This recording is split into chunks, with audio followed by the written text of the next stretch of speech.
Salut tout le monde! Bienvenue dans le podcast du CFTC. Aujourd'hui, on parle de logbook électronique. J'ai un invité avec moi. Je vais le laisser se présenter, puis après ça, on part avec ça. Bonjour, mon nom c'est Jean-Sébastien Bouchard. Je suis vice-président à vente chez Isaac Instruments. En fait, je suis ingénieur informatique de formation. Ça fait 20 ans, presque 20 ans maintenant que je suis chez Isaac. Gradué de l'université McGill en génie informatique, puis j'ai commencé à bâtir la boîte qu'on met en dessous le dispositif qu'on met en dessous du tableau de bord pour mesurer qu'est-ce qui se passe avec le véhicule. Puis, à un moment donné, ils trouvaient que je parlais trop fort, fait qu'ils ont décidé de me sacrer en dehors du lab. Puis, écoute, tu parles bien du produit, va en parler à d'autres mondes. C'est comme ça que ça allait commencer. Puis, là, aujourd'hui, on est une compagnie qui vend des dispositifs électroniques. Isaac Instruments, on vend ça à l'échelle nord-américaine, donc à différents transporteurs. On a une très bonne présence au Québec. Vous avez probablement déjà vu nos dispositifs. Puis, dans le reste du Canada, on est dans 55% de parts de marché au Québec au moment où on se parle, dans 22 des flottes du top 100 canadien. Fait que, puis on a un bon impact. Là, les gens en réglementation là, vont se référer souvent à nous là, pour savoir qu'est-ce qui se fait, qu'est-ce qui se fait pas. Là. Super. Fait que Jean-Sébastien, bienvenue. Merci. Jean-Sébastien, dans on sait que le logbook électronique est obligatoire aux États-Unis. Ouais. Ça, on s'en sort pas. Mais on sait qu'il y a deux systèmes, il y a deux dispositifs de logbook électronique. Ouais. Un, quels sont-elles? Et après ça, comment ça fonctionne? C'est quoi la différence entre les deux? Oui, en fait, on a le dispositif AOBRD, Automated On-Board Recording Device, qui est la réglementation qui date du plus longtemps. Là, on parle du début des années 2000. Donc, ils ont mis en place ce système de logbook électronique automatisé-là pour automatiser le temps de conduite qu'allait avoir un chauffeur sur le véhicule.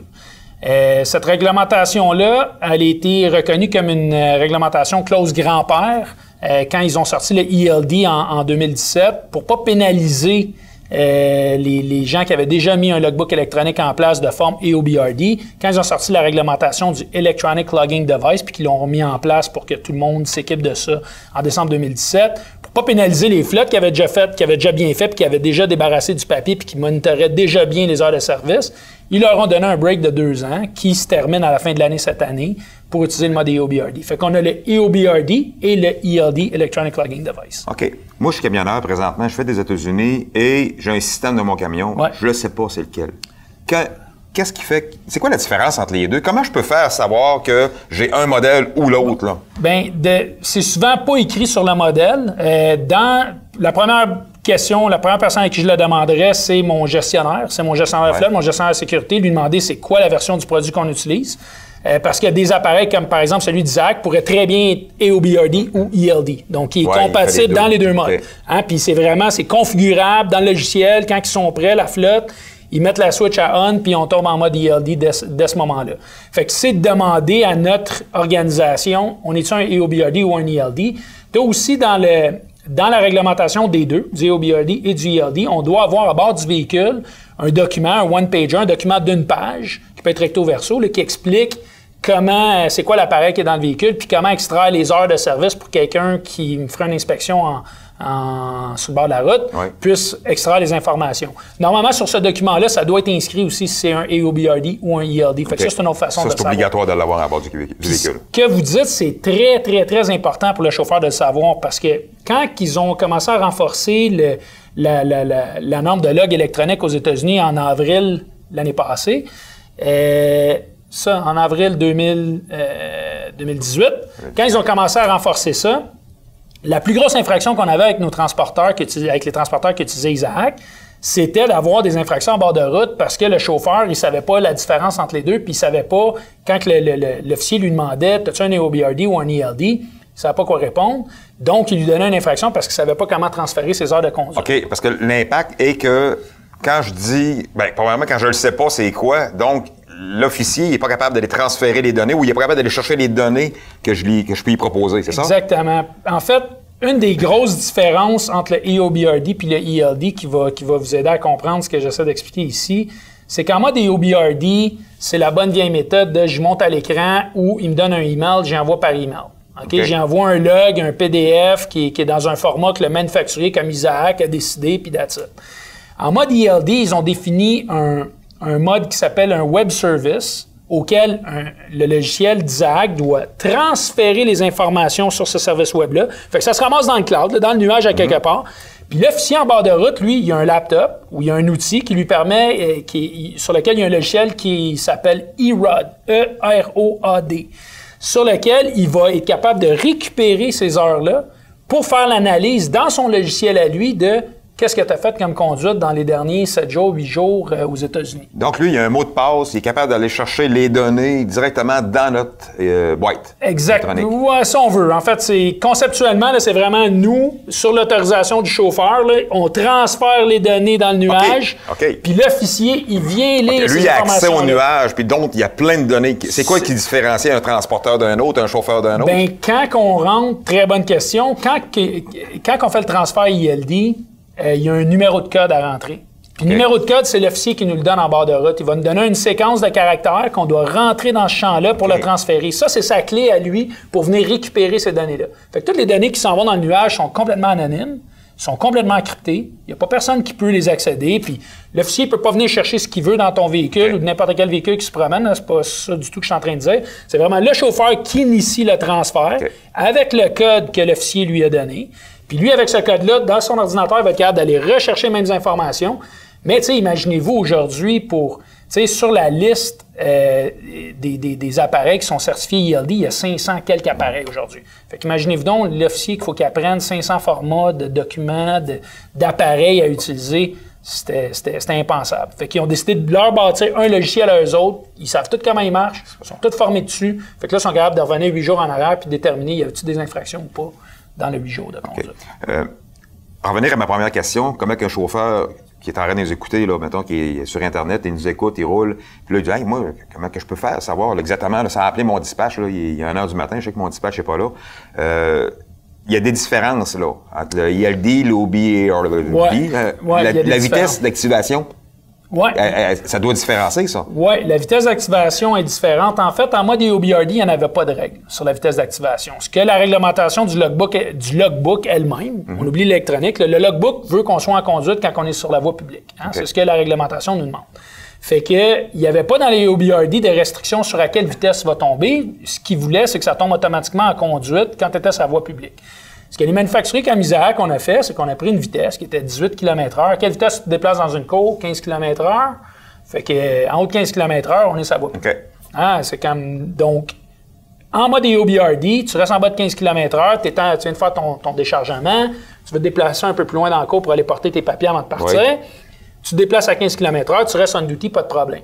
En mode ELD, dès que tu atteins 5000 à l'heure ou 8 km/h, tu dois tomber en mode conduite. Il y a encore une marge, là. Il y a une marge, sauf qu'elle est très faible, la marge. Tu sais, de se déplacer dans une car à 8 km/h, ça peut être long, puis 2, ça peut être tough. Fait que, il y a un nouveau mode, en mode ELD, qui s'appelle le Yard Move en anglais, le mouvement de cour. Donc, pour me permettre si je l'active avant de commencer, le mouvement de cour, ça va me permettre de me déplacer en service dans une cour. Donc, je ne suis pas supposé d'utiliser ça sur la voie publique. C'est illégal de le faire. Mais je suis dans une cour, je veux pouvoir me déplacer à 15 km/h. J'active ce mode-là, ça va me permettre de rester en service jusqu'à 15 ou 20 ou 30 km/h. Il n'y a même pas de limite de vitesse. Est-ce que ça fait juste pour le service? Je te donne un exemple. J'arrive d'une cour, c'est un cas vécu, là. J'arrive d'une cour, je me couche, puis à un moment donné, il arrive un autre véhicule avec un trailer d'animaux. Écoute, c'est la bataille là-dedans. Ça crie, ça fait toutes les... Je dors pas, là, c'est impossible de dormir, là. Faut que je sorte de là. Donc, il y a une place plus loin dans la cour. Je me déplace, je m'en vais continuer mon sommeil dans la cour. Est-ce qu'il y a une possibilité de le faire? En fait, pourquoi les gens voulaient rester en mode EOBRD le plus longtemps possible, c'est exactement pour répondre à des questions comme vous venez de le dire. Parce que en mode EOBRD, tant qu'on reste en bas de 18 km/h, il n'y a rien qui apparaît sur le logbook. Je suis en couchette, je me déplace, je reste en couchette. Donc, c'était un des avantages. En mode ELD, dès qu'on va frapper le 5000 à l'heure, on va tomber en conduite ou, à l'alternative, il faut se mettre en mouvement de cours. Mais je me mets en mouvement de cours, je tombe en duty. Fait que je viens quand même de briser mon 10 heures. Je suis aux États-Unis, je veux faire mon 10 heures consécutif. Je viens de briser mon 10 heures, là, c'est quand il est minuit, je suis là depuis 7 heures, j'ai déjà 5 heures de fête. Hey, je peux pas partir à 5 heures du matin, je peux rien que partir à 10 heures du matin. Fait qu'aujourd'hui, ce qu'on doit faire en mode ELD, c'est mettre une remarque dans notre logbook. Puis quand on va se faire intercepter en bord de route, expliquer c'est quoi qui s'est passé. Okay. Évidemment, ça demande une explication, ça demande un jugement de l'officier sur le bord de la route qui ne va pas toujours aller en notre faveur. C'est pourquoi il y a beaucoup de clients qui ont resté en mode EOBRD le plus longtemps possible, en attente de la modification des heures de service qui, là, devrait arriver avant la fin de l'année, qui est envoyée au Congrès à Washington. Donc, je ne sais pas, ça a passé là, dans les nouvelles dans le dernier mois. Donc, il y a une modification qui s'en vient sur les heures de service. Puis, un des points de la modification, c'est justement de pouvoir splitter ta couchette, comme on peut le faire au Canada. Hein? Donc, après 5 heures, tu pourrais te remettre à conduire puis arrêter un peu plus tard pour finir ton 5 heures pour avoir ton 10 heures dans ta journée. Donc, ça, c'est quelque chose qui va rendre beaucoup plus flexible l'utilisation du IRD. Puis, je vous dirais que ceux qui ont eu la chance d'être en mode EOBRD, c'est un peu ça qu'ils attendaient, d'être capable de faire ça. Mais, en tout cas, pour régler un peu la situation que je parlais tantôt, là, à part que de prendre notre téléphone, filmer la fameuse tempête qui se passe à côté de nous, puis filmer l'heure, filmer le... Bien, c'est ça. C'est de se documenter. Tu mets des preuves, là. Se documenter le plus possible pour quand l'officier va te poser des questions, mais tu vas être capable de justifier ton point, puis de prier, puis d'espérer qu'il va te comprendre. Ouais. Mais là, on est en train de réapprendre à travailler. Ouais. Alors, ça, c'est un peu ça. C'est de la nouveauté, donc on s'ajuste au fur et à mesure. Exact. Mais avec tout ça, ça va tout s'en venir au Québec, ça, ces lois-là? En fait, au Canada, tout ce qu'on a parlé là, Québec, Canada, c'est complètement accepté. Donc, tout le monde encourage ça, même, je dirais, l'utilisation du log électronique au Canada. Les réglementations provinciales se sont toutes bien adaptées pour supporter les signatures électroniques et tout ça. Fait qu'à ce niveau-là, on est tout correct. Maintenant, ce que tout le monde attend, puis j'imagine c'est de là que vient votre question, c'est est-ce qu'on va avoir un IRD au Canada? Ouais. Fait qu'effectivement, c'est quelque chose qu'on a vu paraître dans Gazette 1, donc pour consultation publique en janvier, en début d'année. Ils ont recueilli des commentaires. Suite à ces commentaires-là, on s'attend à ce qu'ils nous envoient dans la Gazette 2, entre la mi-mai et la mi-juin, la réglementation qui serait finale. Donc, Isaac, de notre côté, comme je disais un peu plus tôt, on est souvent consulté pour des éléments comme ça. On a beaucoup de clients qui utilisent notre produit, fait qu'ils veulent être sûrs qu'on ne va pas mettre nos clients dans le trouble avec un règlement qu'on ne sera jamais capable de faire. Fait qu'ils nous envoient la réglementation technique, puis ils disent ça, les gars, est-ce que vous allez être capable de faire ça? Les gars, les faits, ils vont être capables de faire ça. Donc, on leur donne nos commentaires, on leur dit, regarde, ça va être difficile, ça va être facile. Bref, le but, c'est d'en arriver à une solution le plus vite possible. Fait que, il y a 1 an et demi, ils nous ont envoyé la première version de ce qu'ils voulaient passer en règlement. On leur a donné des commentaires, ils ont fait des ajustements, ce qu'on a vu apparaître dans Gazette 1 en début d'année. Suite aux commentaires qu'ils ont reçus dans Gazette 1, ils ont recontacté des manufacturiers comme Isaac, ils nous ont recontactés avec les modifications qui ont été apportées par les commentaires recueillis pour être sûr qu'on est capable de faire ça. En leur donnant ces réponses-là, c'est là qu'on a eu un bon... ils nous ont quand même donné un assez bon aperçu de ce qu'on doit s'attendre comme réglementation puis comme déploiement. Un des gros changements qu'on s'attend au niveau canadien, c'est le processus de certification. Donc, aux États-Unis, pour se certifier, une compagnie comme Isaac, on va sur un site web, ça prend 2 minutes, on s'enregistre, puis notre nom, il apparaît là. C'est pour ça qu'il y en a 500, là. C'est pour ça qu'il y en a 500, exactement. C'est comme... Il marche-tu, il marche-tu pas? Tous les manufacturiers ont juré. Je jure, ouais. Ils ont juré solennellement que c'était là, que c'était bon, puis que ça allait bien faire la job. Évidemment, on l'a vu, on l'a su, on l'a tout entendu. Il y a un paquet de produits sur ce site-là qui ne sont pas réglementaires, qui permettent de tricher les heures, qui permettent de modifier de la conduite, ce qui est totalement illégal. Même plus facile à tricher qu'une feuille papier, là. Bien, c'est plus facile. Pas de trace, il n'y a pas rien. Bien, c'est ça, tu sais, c'est comme un log que tu peux modifier à conduite, c'est encore mieux que 3 logbooks, là. On est d'accord, là. C'est comme, il y a pas de, ça laisse aucune trace. Donc, ça, c'est quelque chose qui, au niveau canadien, tu sais, aujourd'hui, je me mets en position d'un de mes clients qui doit acheter un produit puis qui voit ces 500 appareils-là. Il faut qu'il fasse confiance au gars qui l'achète. Oui. Hein? C'est comme, c'est sa parole qui fait foi de « il est vraiment conforme » parce que c'est ça qu'il est allé dire au FMCSA qui était conforme. Comme ça crée des problèmes pour protéger les transporteurs, au Canada, ils ont dit « au Canada, on va faire une tierce partie certification ». On va le savoir officiellement juste quand on va le voir dans Gazette 2. Là. Je ne suis pas en train de vous dire que c'est garanti, hors de tout doute, raisonnable que ça va être là. Mais ce qu'on nous dit aujourd'hui, c'est qu'au Canada, il va y avoir une certification tierce partie. Il va y avoir une organisation comme FP Innovation, comme CSA, comme une organisation qui va être nommée pour prendre les appareils, les tester. Donc, les 500 points de validation vont les tester d'une manière objective, puis ils vont qualifier l'appareil de dire « c'est beau, toi tu réponds à toutes ces normes-là, on peut t'ajouter sur la liste ». Donc ça, c'est ce qu'on s'attend au niveau canadien. Avec cette tierce partie certification-là, cette certification tierce partie-là, je veux dire, on s'attend au délai suivant. Admettons que ça paraît comme prévu, entre la mi-mai et la mi-juin de 2019. Ils vont nous donner aux manufacturiers environ 6 mois pour adapter notre appareil à cette nouvelle réglementation-là, pour développer notre logiciel, pour que nos clients puissent être conformes avec cette nouvelle réglementation-là. Une fois les 6 mois terminés, ils vont ouvrir le processus de certification. Donc, pendant les 6 mois qui va suivre, les organismes ou l'organisme identifié va certifier les appareils pour créer une liste. Si bien que, un an après la date de parution dans Gazette 2, donc l'année prochaine, autour de la mi-juin 2020, on pourra avoir une liste d'appareils conformes et certifiés à la nouvelle réglementation canadienne. À partir de ce moment-là, cette partie-là est un peu plus floue, mais on s'attend à ce que ce soit entre 1 an à 2 ans pour que les transporteurs puissent choisir un appareil sur cette liste-là, former son personnel à l'interne et le déployer pour que tout le monde l'utilise. Donc, tu sais, on regarde, dans un horizon, on part de la mi-mai, c'est dans 2 semaines, hein? On part de la mi-mai, ça veut dire que d'ici 2 ou 3 ans, ça va être complètement obligatoire au niveau canadien. OK. Donc, on a encore 2 ans facile, là. Ah ouais.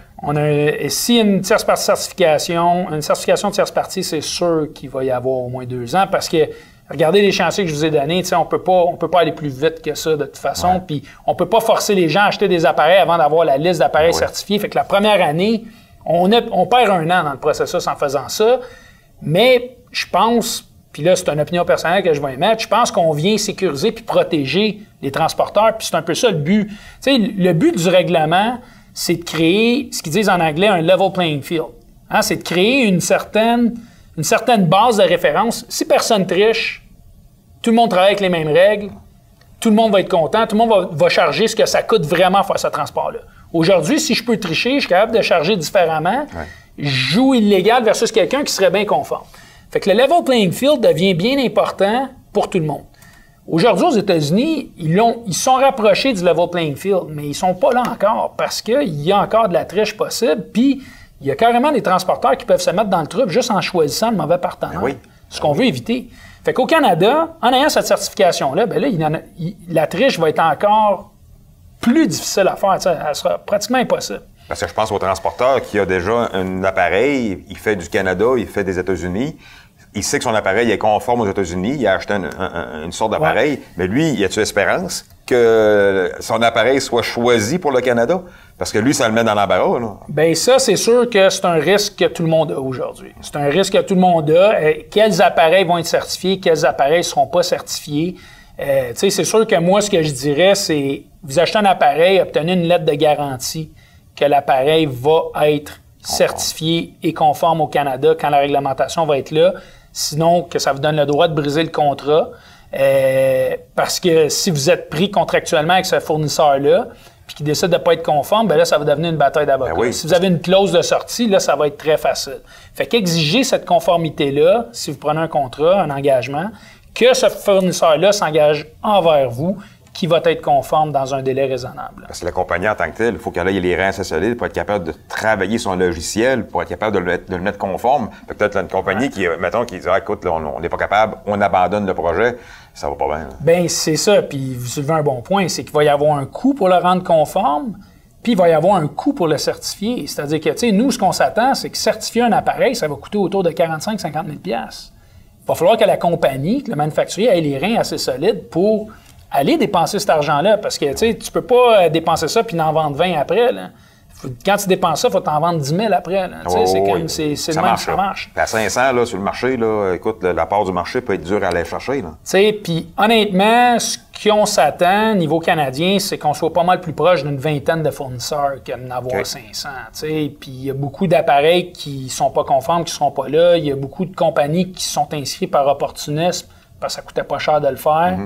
Puis qu'aujourd'hui, bien, probablement qu'en tierce partie certification, ils ne donneront pas le trouble de ça.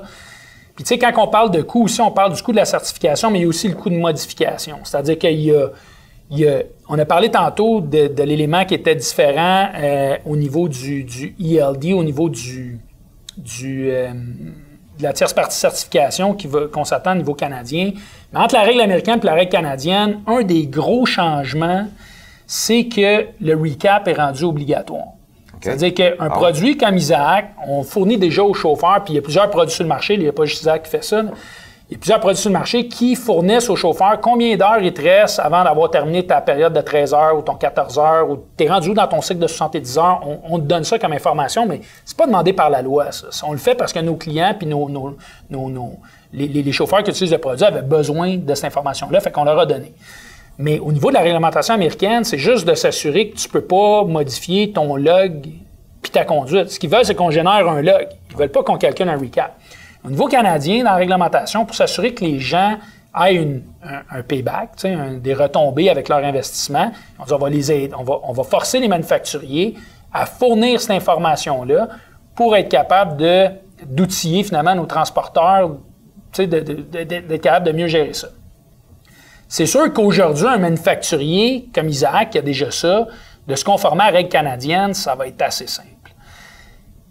Quelqu'un qui n'aurait pas ça, puis tous les calculs de recap, puis tous les calculs d'heures de service, puis tous les calculs de violation, puis je suis en infraction, je suis pas en infraction, tout ça, c'est toute une paire de manches à programmer. Ouais. Fait qu'un manufacturier qui n'aurait pas ça aujourd'hui, c'est sûr que lui, il s'embarque dans tout un développement, puis beaucoup de frais avant d'arriver au processus de certification, puis probablement beaucoup de délais.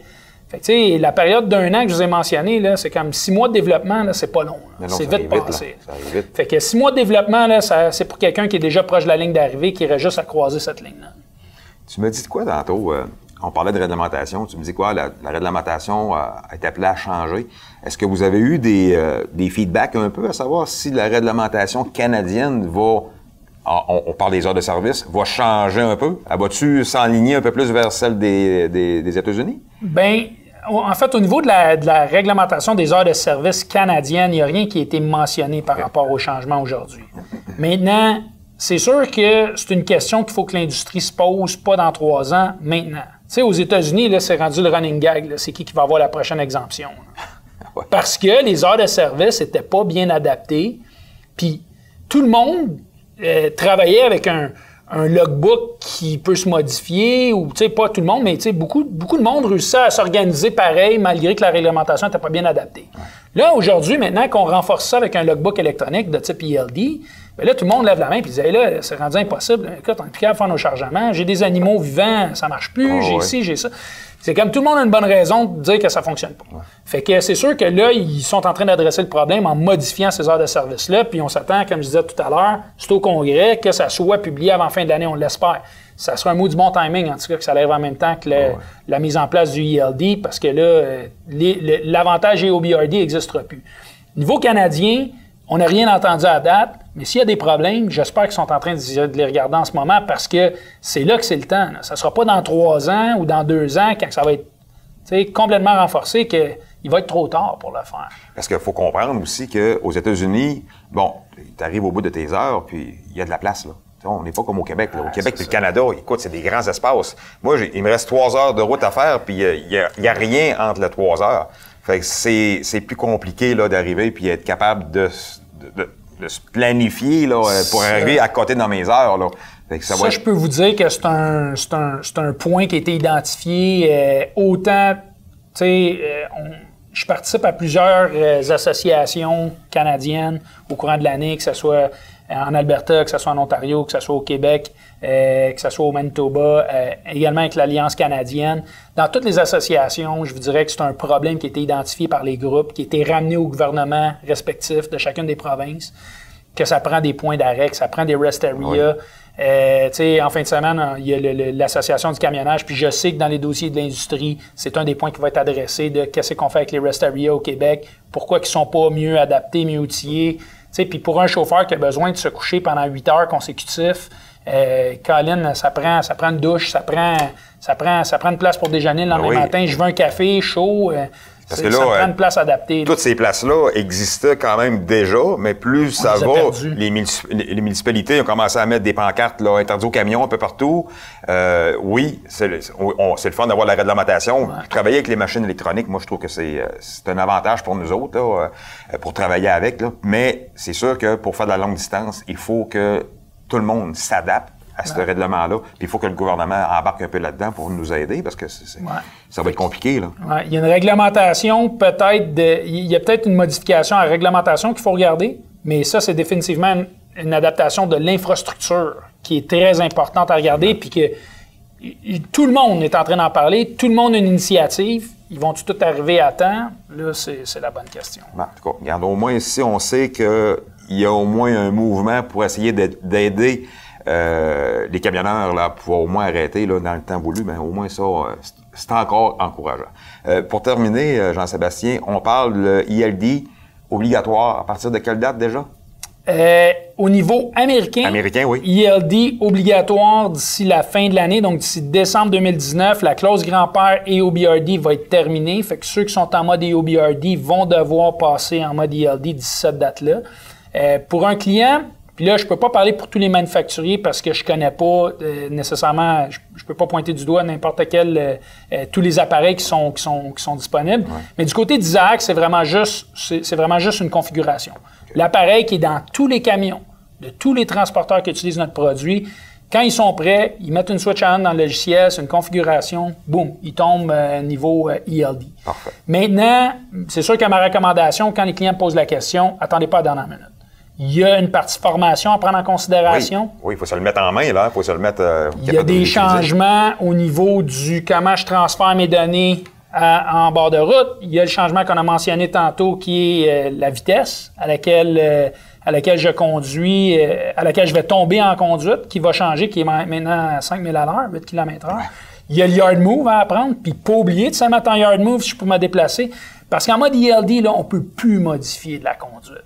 Il n'y a aucune modification de conduite possible. Tout reste là, c'est très, très, très important de s'assurer que c'est bien fait. Fait que ça, c'est important. Fait que, merci beaucoup, Jean-Sébastien. Fait que, pour tout le monde, écoutez, on sait que la réglementation américaine va changer, donc il faut se mettre à jour. On sait aussi que les logbooks pour le côté canadien, c'est pas tout de suite, mais ça s'en vient. Fait que si vous voulez partager le podcast pour qu'on ait au moins là, le plus de monde d'informer là-dessus. Fait que faites-les, gênez-vous pas. Puis nous autres, on s'envoie dans un prochain podcast. Bye. Merci, bonne journée.